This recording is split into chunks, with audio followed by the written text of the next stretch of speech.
Hello and welcome into a special edition of the Dave Campbell's College Football Podcast. I'm your host, Carter Yates. Joining me, as always, is senior writer Mike Craven, but we're welcoming on a special guest today. It's Colton McWilliams, who's sports editor of the San Marcos Daily Record, doing a Texas State 2025 preview. And Colton, let's set the narrative for this year for Texas State. What do you think is the biggest storyline going into the 2025 season? I think probably the main one is this is the final year of Texas State in the Sun Belt. And I guess a lot of people are wondering, is this the year they can actually get it done? The past couple of seasons, they've kind of meandered in the West Division. They've finished tied for second in the last two seasons. And going into this year, the division's kind of wide open. There's a lot of teams especially in that division are having to replace a lot of people. So it's kind of well, who's really the favorite? A lot of people like Louisiana, but Louisiana has to replace their starting quarterback. A lot of people are looking at Southern Miss, who's basically importing Marshall's Sun Belt Conference Championship team from last season. So I think that's one of the bigger narratives is can Texas State actually do the thing, win the division, go compete for a conference championship as kind of this final ride going into the Pac-12 conference. I think another big storyline is, how does this team look after losing, not only Mac Leftwich, but a lot of their offensive starters, a lot of their defensive starters. It's going to be almost a brand new team going into this 2025 season. On that point, how would you rank the roster talent going into 2025 compared to 2023 and 2024? Oh, definitely below 2024. That 2024 roster was, this was a team that, went toe to toe with Arizona State and played them to a one possession game. I guess it's a really unknown because you kind of even with the 23 squad, you kind of knew what they kind of were because they were just importing the conference from UIW. So you kind of had an idea of what this team was. With this team, it's kind of, there's a whole lot of just unknowns with this team. Of course, you got Lincoln Perry, Chris. There's a couple of pieces from that 2024 team, but to me, it's at this point, it's kind of unknown until you see someone line. That's kind of my opinion because it's just really hard to judge because you don't really know. Do you give GJ kind of the benefit of the doubt though, knowing that 2023 team, he brings in Ish Mahdi from Houston Christian, Joey Hobart from Utah Tech. Those guys were complete unknowns, I would say, going into the season. And then going into 2024, obviously that roster was the best one you think they've had because those guys panned out, right? So do you give GJ the doubt on the personnel side? Yeah, I think when you also talk to Coach Kenny, 25 looks a lot like 23 because it was kind of a lot of a lot of unknowns with that 23 team because can this roster from UIW really transfer over and compete at the FBS level? And in the end, it turns out they could and gave Texas State their first ever bowl season. That's probably the best comparison for 25. It's a little lot like 23. The only difference is this is Kenny going to his third year. There's also no more Mac Leftwich running the offense, so that's probably That's probably the best comparison I could really give this team. How much of a quarterback battle do you think this actually is, and who do you think takes the first snap in week one? To me, I'll be 100% honest. I never thought it was a real quarterback battle. To me, it felt like it was Brad Jackson's job to lose. He had to be the one that proved he couldn't handle it. And from what we've seen, especially at spring practice, it looked like Brad's the man. He's the one that just knows. Not only did he know the offense, from last season, but it felt like he was more than willing to take the steps necessary to, come up there and put his foot down. It's no, I'm going to be the leader of this team. I don't care if I'm a redshirt freshman competing against, a bunch of juniors and quarterbacks that are coming over from P5 schools. He was the one that put his foot down, and he's the one that's, kind of been one of the unsung leaders on this team, one just getting the offense under his control. Even when Kendrick Luster came in over from SMU, I'm still looking at Brad, and I'm I still pick Brad over Luster because he's the one, because Brad's the one that just knows the offense, and he's the one that's really taking the reins of this offense and lead, and it's probably going to lead this team. I would say he's probably going to be your starter. if I had to put money down, yeah, Brad's the starter. So Brad's the favorite to be the starter. He'll have a new offensive coordinator, though, in Landon Keppel. Are people not making a big enough deal about losing Mac Leftwich? I mean, I think it's obviously going to be a huge loss losing Mac because like he did a lot. He worked with like so many quarterbacks. But to me, I mean, with Kenny adding a Keppel, I think it's just, I guess me personally, it's just kind of plug and play. Like, you know, like he's known, like he's been around like Kenny as long as Leftwich has been around Kenny. Like it's almost like mirror. They just have the same process and like, because they were with each other at Hawaii and then they came over, you know, and I believe he was at Incarnate Word for that 1 year and they made the transition to Texas State. So I guess I'm not that too concerned about it because it's just like, it's still they're still running relatively the same offense. Maybe there's some switches here and there, but like, I guess me personally, I don't have that much concern because like, I don't think it's going to change that much. You mentioned Lincoln Perry earlier at running back, you know, Chris Don, Bo Sparks, those are kind of known guys offensively. Who are 2 or 3 other guys that maybe be transfer portal guys or young dudes that you think can step up around that quarterback and take some pressure off of Brad Jackson or whoever ends up being the starter? Oh, I guess one of my favorite is in that third wide receiver spot, Colin Evans. That's been a name that's been thrown around a lot, and from what it sounds like, it looks like he's probably going to be that number 3 receiver in that offense. And it's really funny because like that was who Brad Jackson came into spring camp with when they both graduated early and came into the spring. Was like they're still like roommates to this day. Mm-hmm. And I think that's going to be a really interesting spot for Evans because like he is one of the taller wide receivers, and I think this is like the first time they're actually going to have like a wide receiver over like 6'2", you know, playing in that offense. I think that's going to be a name that's really going to help change that offense just a bit. Another running back is Greg Burnell, though, transfer from UNLV. I think because that running back room is so deep. I mean, not only with Lincoln Perry, but Terrence Burgess Jr. coming over from El Paso, you know, coming into his second year at Texas State, and then also adding Kim. I think Greg Burnell is going to be another like really good running back in that really stacked running back room. That's just kind of, because how I see it is like I think that running back room is just about running back committee. Like whoever has the hot hand is probably going to be the one that's going to get the most touches, you know, the most yards. So I would definitely say Colin Evans and Greg Burnell. Those are my players I'm kind of like watching for this season that are pretty new. Well, Colton, I got to tell you, you're not making me feel very good about my fantasy running back pick, which was Lincoln Perry in our Craven and I's fantasy draft for Texas college football players. So can you make me feel a little bit better about picking him as one of the top running backs in the state? Yeah, no, I still firmly believe like Lincoln Perry is like the number 1 running back in that room because I think he's the glue that holds that entire team together. Because at the end of the day, I think he's probably going to end up getting the most touches, the most yards. It's just kind of how that offense kind of gels. It's just like whoever's having the good day. I mean, we saw in the last year with the ULM game. I mean, Deion Hankins was like the leading rusher for that team because like he was just the one that was getting the yards. And, you know, obviously Brad Jackson was commanding that offense. But like, yeah, I think at the end of the day, like Lincoln's going to be the guy. Like if you need a yard, if you need that touchdown, like you're going to be handing the ball to Lincoln more times than none. Feels like when we talk about the Texas State offense the last couple of years, we talk about the quarterback success and Ishmati and Joey Hobart, but that offensive line has been one of the more underrated units in the state. They led the state in rushing last year. They've been a really good running the football team since Kenny's got there. Do you think the offensive line can still be a strength? You know, you lose a left tackle to Oregon, you're bringing in some new parts. What are your thoughts on the trenches? Yeah, on the offensive line, like it does concern me because like they did lose like a lot of key pieces. You know Nash Jones, who's actually doing really well in preseason with the Chargers.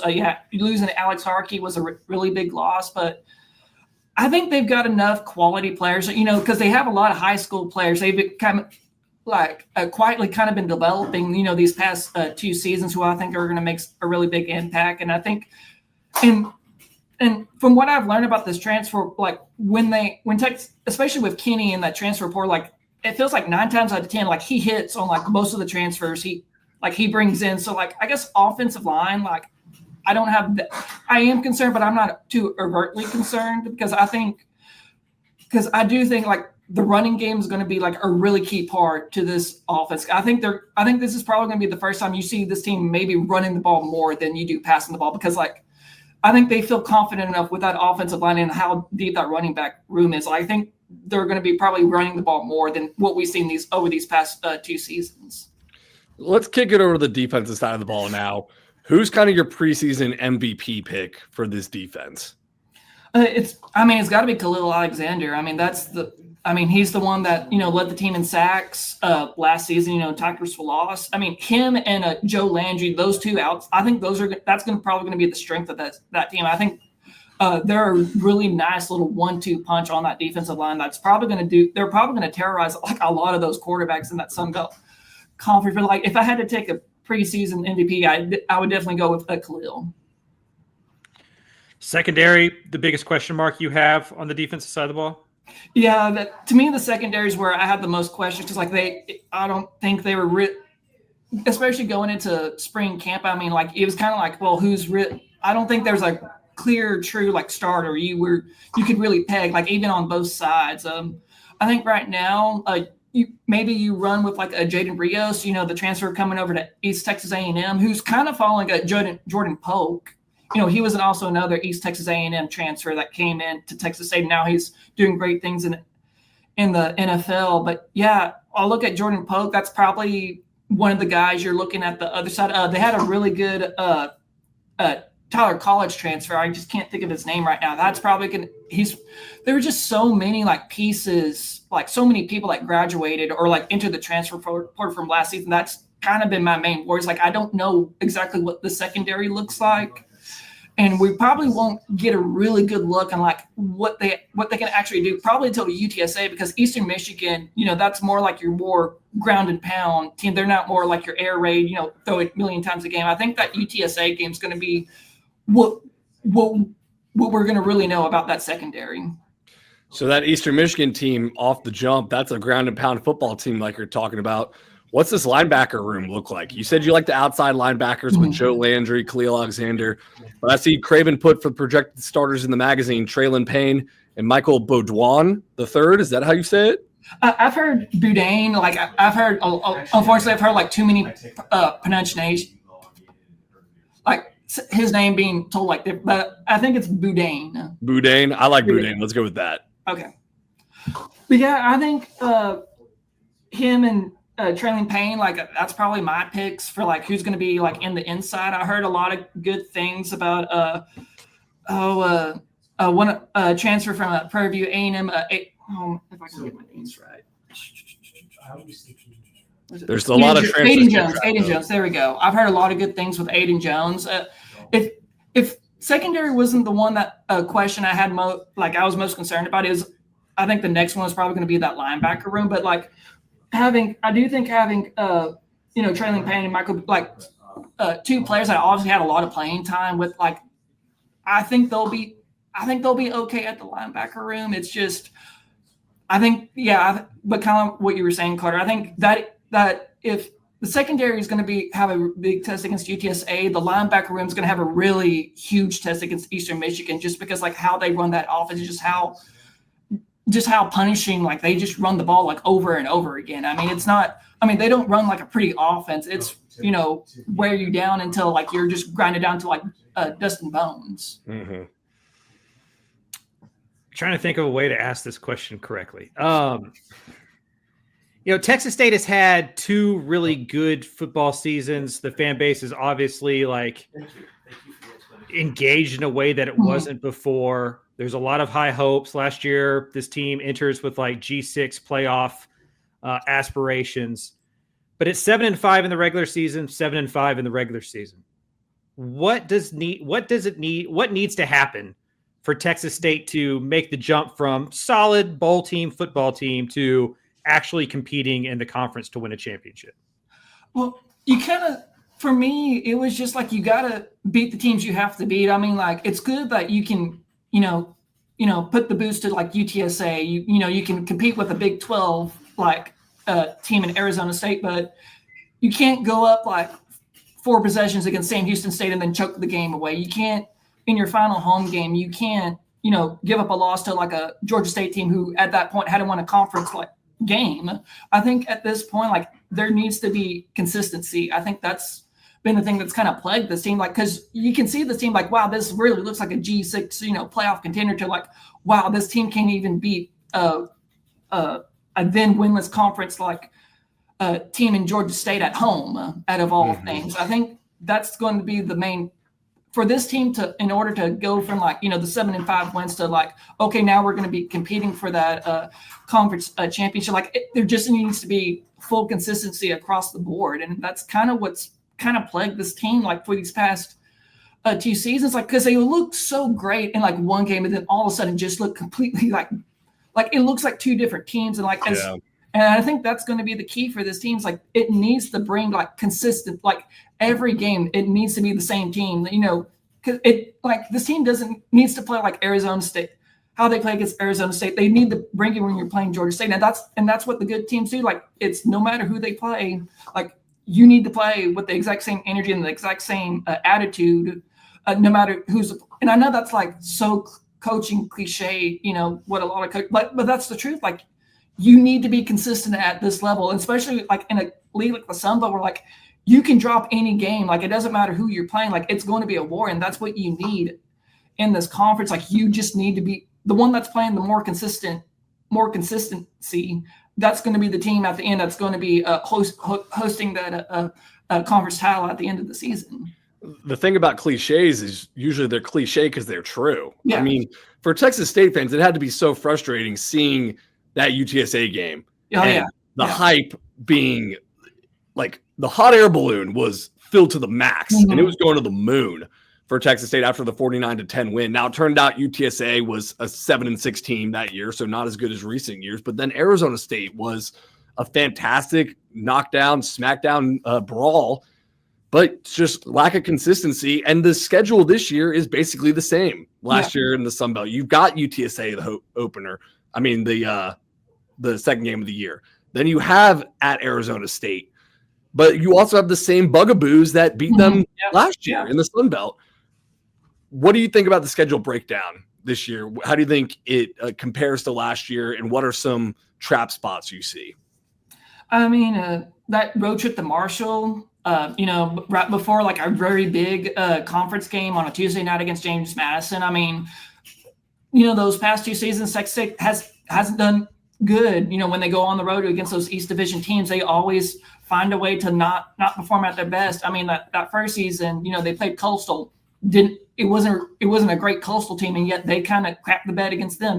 They go on the road to Old Dominion that didn't even make a bowl game last year, crapped the bed against them. Like it's like I think that's the one that jumps out to me. I mean, I think any of these games, because like the Sun Belt is so weird nowadays, because like you just don't know like who's going to be the one. Because I mean, you could put your money around Louisiana probably being the more consistent program, but like any of these games, like if they don't show up, like any of these teams are capable of beating Texas State, and I think that's kind of what we've been going on. Like they just need to focus on these games and just like deliver that consistency, which is going to be needed to win this league.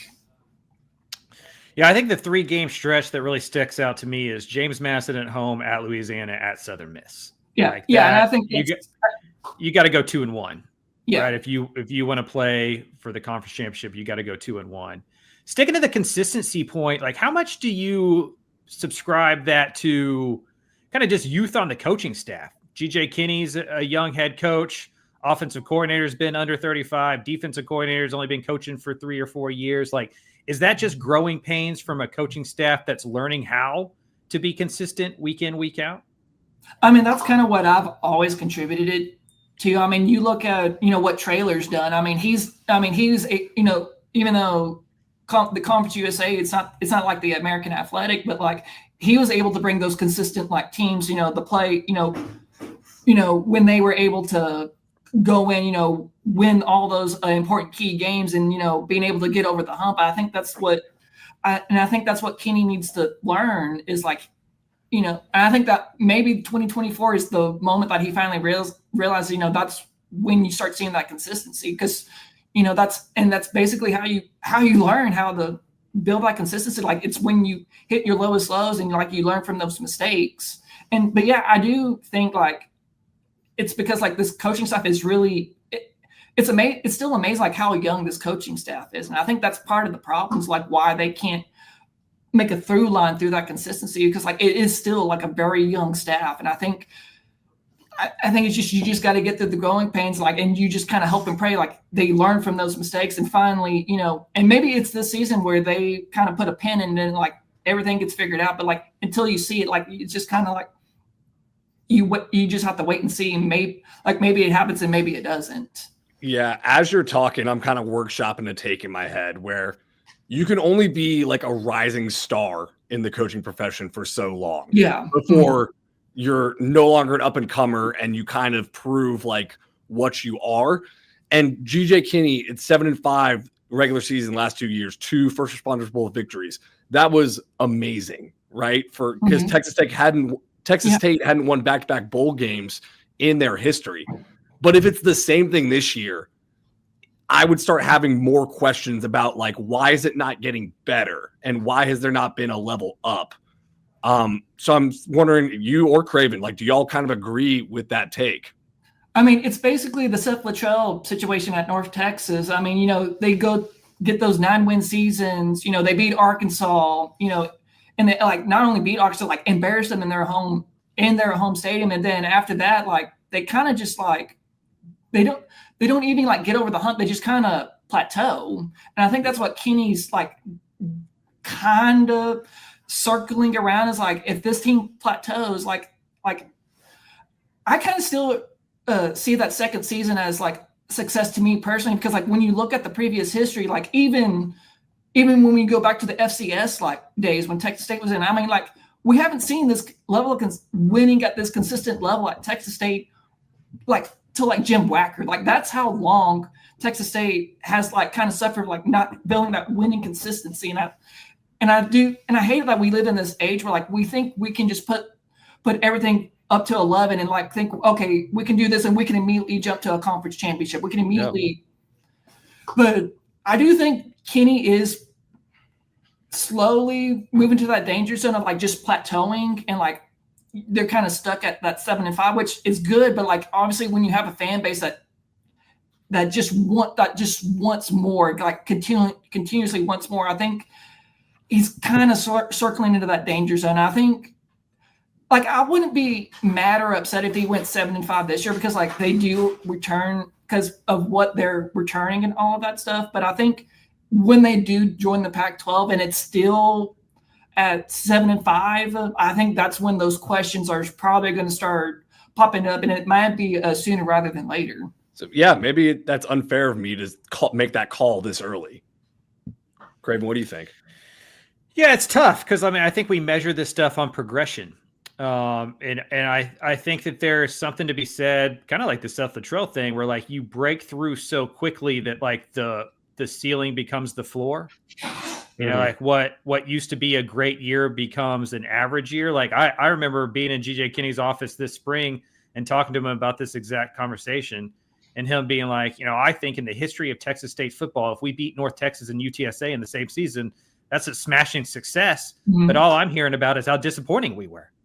And so, you start with a win over Baylor, and then you crush UTSA, and then you're right there from having like a program changing win against Arizona State, and it just kind of slips through your hands.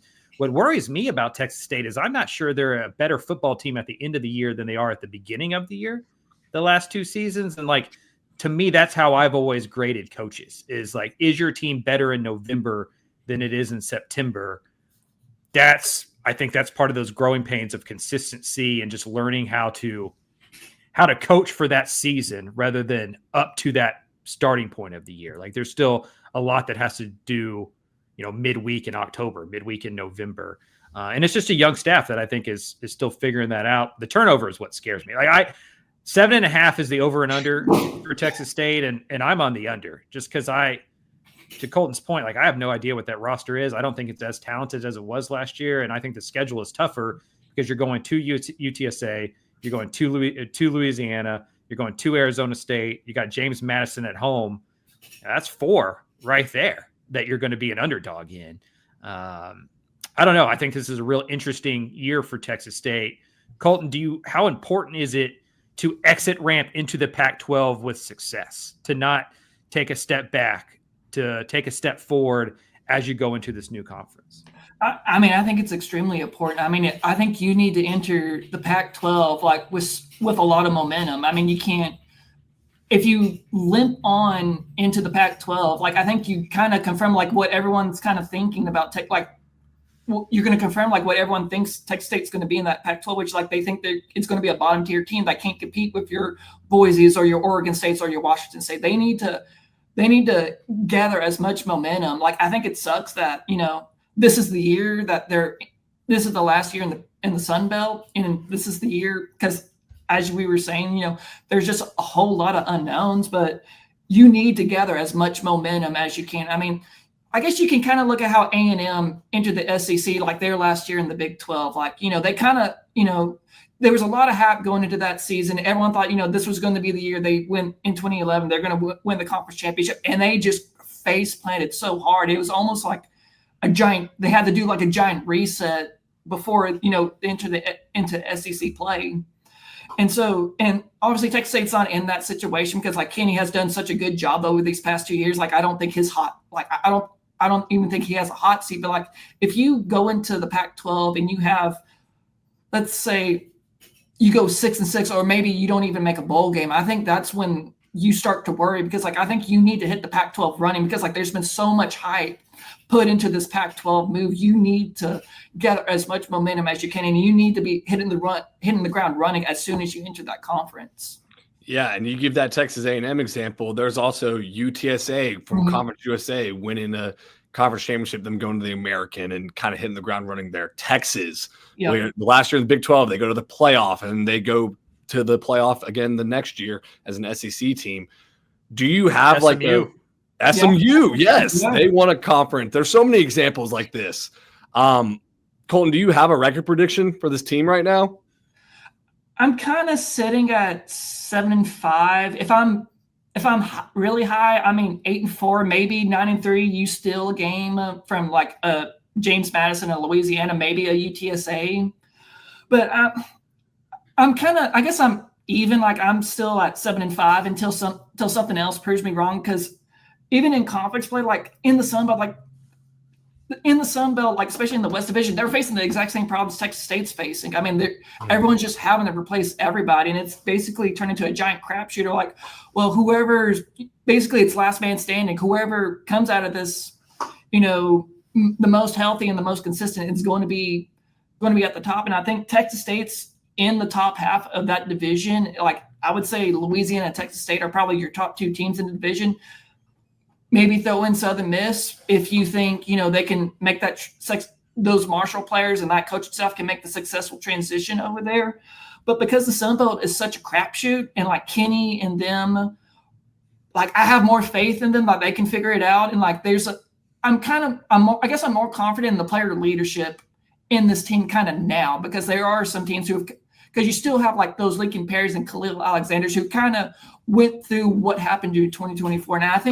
And I have confidence in them. They can rally the troops and kind of help that team kind of navigate this last season in the Sun Belt and kind of get and just be in that contention for that West Division title. I can't wait for week 2. Oh man, it just feels like last year we kind of fizzled. It had so much hype, and then UTSA is the team that didn't hold up its end of the bargain. It feels like it's a little reverse this year where we know more about UTSA and Texas State may be a surprise. But we're going to learn a lot about both of those teams on week 2. How important is it to win that game? Do you think it's been, I guess, contrarian opinion here, do you think Texas State put too much on that UTSA game last year? And then it kind of, that's the Super Bowl. And then maybe it kind of fizzles out from there. What do you think about that rivalry and how important it is for Texas State in week 2 to get that one? Well, I guess going back from last year, I mean, I thought to me, you had to win that game. I know UTSA didn't pan out, towards the end of the season, but at the end of the day, you needed to have like a result against, you needed a win against UTSA to prove like, this I-35 rivalry, you went into that game like 0-5. Like Kenny had to have like a skin on the wall. So like, I'm not upset. Like they put too much stock in that game, because at the same time, like what we knew at the time, like Texas State needed a win. Like they needed like a proof of concept, like to show, when you're showing recruits, like, we're the school on I-35. This is the school you want to be at. And like now going into it, I mean, isn't must win. I mean, they already got the win out of the way.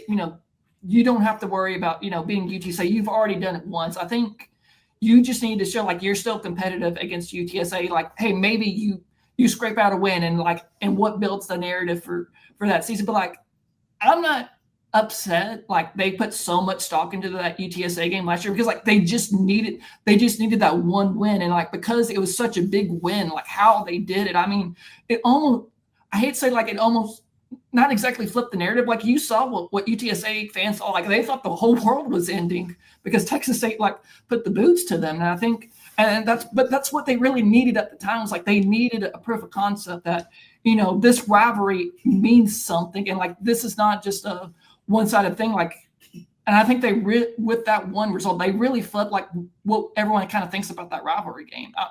I don't know if you agree with that, Mike, but like that's kind of how I view it, because like they just needed one win against them to prove like this is a game worth everyone's attention and divided time. No, I totally agree, especially because you're recruiting against them as you move into the Pac-12. Like you can't be 0-6 against your rival and call it a rivalry. I just am always like, it goes back to being better in November than in September. Yeah. I just think it's always dangerous in a non-con situation to make it the biggest game of the year. And there's Kenny and trailer relationships and beating your mentor. And, there's just a lot. There's a lot to that onion. And the thing I need to see from Texas State the most is what we talked about earlier. It's just like riding the wave. Yeah. Like they're very up, they're very down. If you can figure out a way to stay more consistent, this team can win 8 or 9 games and be in the Sun Belt championship game, in my opinion. Yeah, no, 100%. It's just figuring out how can you be consistent, and maybe that changes because you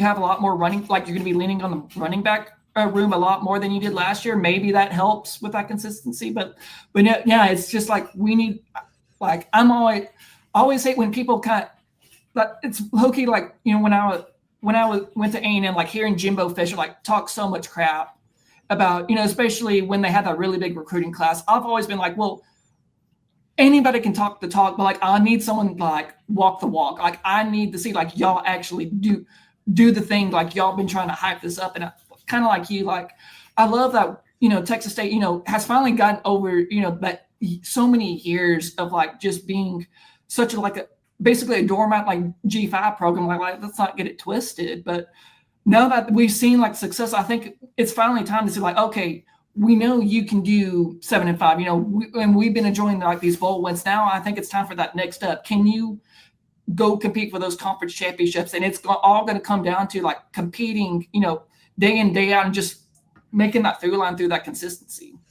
Yeah, I feel like GJ has obviously raised the floor of Texas State. Now it's time to see what he can do to the ceiling. Mm-hmm. And I mean, you kind of, and it's always funny when you talk about Incarnate Word, like, well, how much did Kenny help Incarnate Word when Morris was kind of had that thing rolling? I mean, he's kind of shown like he can get over the hump. I mean, when you look at that 22 Incarnate Word team, like it low-key was a little bit better than what Morris had like the previous season. I mean, Kenny got him to the semifinals. So like, there's evidence like he can do it. I guess it's can he do it at the FBS level? I mean, because like the Southland isn't the same as like the Sun Belt, because to me, I think the Sun Belt may be the toughest like G5 league like in the country, because like there's just so many good teams that just beat up on each other like day in and day out.